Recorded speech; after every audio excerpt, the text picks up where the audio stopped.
Harjit Singh sat on the bench by the carousel at the airport, waiting for his suitcase to arrive. He was tired and cold and wasn't used to this weather. In Amritsar, where he came from in India, it was 37 degrees. In Paris, it was just 14 degrees. His father called out to him, "Hurry up, Harjit. The driver can't wait for much longer just for you." Harjit was a little upset. He didn't want to come to Paris. He wanted to stay in India with his friends, but because his father had received a job offer in France, they had to leave India and make a new start. Still waiting by the carousel for his luggage, Harjit suddenly felt like he was being stared at. He looked around and saw a boy who must have been 10 years old, the same age as Harjit. The boy was staring at his turban, which upset him and made him feel self-conscious. Angrily, Harjit stepped up onto the carousel and saw a big bag that looked similar to his own. He snatched the bag, even though he wasn't entirely sure it was his. All he knew was that he wanted to get out of the airport and away from inquisitive eyes. As they drove to their new apartment, Harjit glared out of the car window and took note of how different everything looked compared to back home. It was cleaner. There were lots of beautiful big buildings with gold painted on them and statues on top. The sky was very gray and the ground was wet with rain. He saw lots of people sitting outside of shops drinking coffee and talking. When the car stopped at a set of traffic lights, Harjit rolled down the window so that he could listen. They talked very strange, he thought to himself, but he knew that this was all part of the experience. "You will benefit from this," his papa said as they set off from India. "So many of your friends would die for the chance to travel to Europe. You should not be scared. It is an adventure." As the car rolled on, Harjit realized that there was a strange sort of silence on the road. The cars are not beeping their horns at each other in Paris, he thought. There are a lot of cars, but they're all moving in neat lines, all in separate lines. The cars aren't getting stuck at all. They just keep moving. It is not at all like this in India. They continued to drive through the city and soon they passed a strange, imposing metal building where lots of people were standing and taking photographs. I wonder what that is. Maybe it's something like the Golden Temple or Taj Mahal, where people from all around the world come to take pictures. Suddenly the car stopped as a man on a bicycle crossed the road in front of them. The man waved to say thank you and the young boy had to laugh to himself. This is a very strange country, he thought, where cars stop for people to cross the roads. The family soon arrived at their new apartment and Harjit's father told him that he must go to bed very soon as it was already late and he must enroll at school the next day. Harjit sulked off into his new room and closed the door behind him. But as soon as he was inside, the young boy was once again amazed at his new surroundings. The room was extremely large with huge windows all along one wall. The ceiling was so high that not even Harjit and all of his friends piled one on top of the other would be able to reach up and touch it.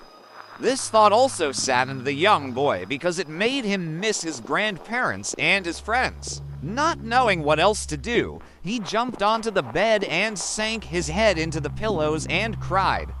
The following morning, just before dawn had fully broken, Harjit awoke and realized that it was not a bad dream at all. He really was in Paris. He crawled out of bed and looked out of the window at a few people. It was also different from Amritsar. He missed the constant noise from the Golden Temple, the people and cars and rickshaws. There was something very comforting about that noise. He was used to it and he missed it already. He decided to take a look at the photos of his friends and family which he had brought with him. He sat on the floor and crossed his legs and pulled his bag towards him. But just as he began to unzip the bag, he noticed that it had a small keyring attached to the zipper in the shape of a tall building that he saw the previous evening on his drive from the airport. And when he opened the bag, there was a flash of gold, just like from a pirate's chest, and inside he saw something shiny and familiar. The bag contained an icon of the Golden Temple and one more of the Taj Mahal. There were other objects from India, too, which made him feel even more homesick. He lifted the icons from the case and kissed each in turn before returning them safely to their home. He was thrilled to see such familiar objects from his beloved India, but he was so scared. This is not my bag. How am I going to tell Papa that I took the wrong bag from the airport? Suddenly a voice called out from the hallway. It was Harjit's Papa. Harjit, wake up. My son, it's time to get ready for school. I hope you are excited about making new friends, learning a new language, and trying new food. There is so much for you to experience. Harjit's father appeared in the doorway with a big smile on his face. Do you remember how we talked about this? He asked his son. This is very exciting for you. Harjit looked up at his father with sad eyes. But, Papa, yesterday the boy at the airport was staring at my turban. What if I have to cut my hair? People here don't smile very much and everyone talks, but I don't understand what they are saying. They do not even speak much English, which I might understand better because I learned that at school. I just want to go home. I don't even have my own clothes because I took the wrong bag from the airport. With his last confession, Harjit ran towards his father and began to cry in his arms. Don't worry, son. You wait and see. Today will be fine. You must be brave and have confidence and believe in yourself. Now get dressed and come down and have some breakfast with your mother, and I shall ring the airport and we shall soon have your bag too. You will see. When breakfast was finished, Harjit was in a much better mood. He kissed his mother and dashed out of the door into the car so that his father could drive him to school. When they finally arrived, Harjit noticed lots of children standing outside of the school gates. They were all dressed in smart uniform, all spoke French, and not one of them was wearing a turban. The young boy suddenly felt very nervous again. When his father noticed this change of mood, he held out his hand to his only son and said, "Come on, let's go inside and take a look around. We have nothing to lose in just looking." And he smiled as he said this, like it was all a big adventure. This made young Harjit feel much better. As they walked down a long corridor, Harjit noticed lots of pictures of the big metal building pinned to the walls all around. He thought about the little keyring on the bag and all the people taking pictures with their cameras the previous evening as they drove past from the airport. This building must be very important here, Harjit thought to himself. I wonder what it's called. Whilst they were sitting in a large reception room, waiting for the headmaster to come out and see them, Harjit noticed a boy sobbing all alone in the corridor.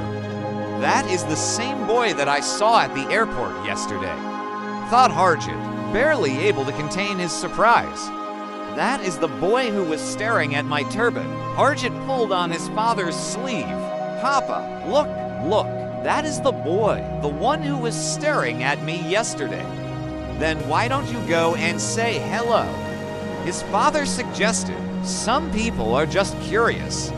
They don't mean any harm. Harjit decided to be brave, and so he walked up to the boy and smiled. The boy stared at Harjit and looked a little bit embarrassed that he'd been caught crying. Hello, my name is Harjit. I arrived from India yesterday. Do you speak any English? The boy hesitated for a moment and then he said, I do speak a little English. I am Pierre. Why are you sad, Pierre?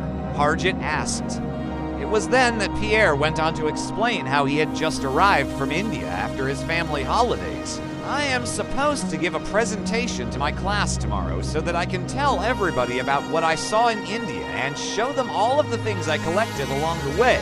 But I lost my bag at the airport, and now I don't know what to do. I don't believe it, exclaimed Harjit. I think I have your bag at home. I took it from the carousel by mistake. You are the boy from the carousel. That's me, said Harjit, pointing both his thumbs at his chest. Using their broken English as best they could, they both managed to have quite a conversation. After a while, they both cheered up considerably. Pierre was relieved to have found the missing bag, and Harjit dashed over to his father to tell him everything. That day, Pierre made sure that Harjit knew all about what to expect from his new school, and he introduced him to lots of new friends. During lunch break, Harjit asked about the imposing metal building he had seen the previous evening and in all of those pictures at school. "That is the Eiffel Tower," Pierre said, barely disguising the pride in his voice. "It was originally built for the World Exhibition to celebrate the French Revolution, but these days it is an amazing tourist attraction, and my mama says that it is one of the most romantic settings in all over the world." At the end of the day, Harjit arrived home to tell his parents of his wonderful experience and all the things he learnt and shared. "Papa, I didn't think that anyone would be interested in what I have to say or where I come from, but I was wrong and you were right. It is an adventure." That night, as he stretched out in his new bed and listened to the gentle rumble of cars in the street below, Harjit was almost too excited to sleep. Pierre had asked him to stand up in the class the next day and help explain all about India. He had met so many new friends, and he looked forward to learning about life in France and speaking a new language. He still missed home, but he had begun to understand how a little courage, a little understanding, and an open mind could help him grow as a person. This was indeed the start of a whole new adventure. Don't forget to like the video and subscribe to the channel to receive the most beautiful and interesting stories from us. Subscribe and share.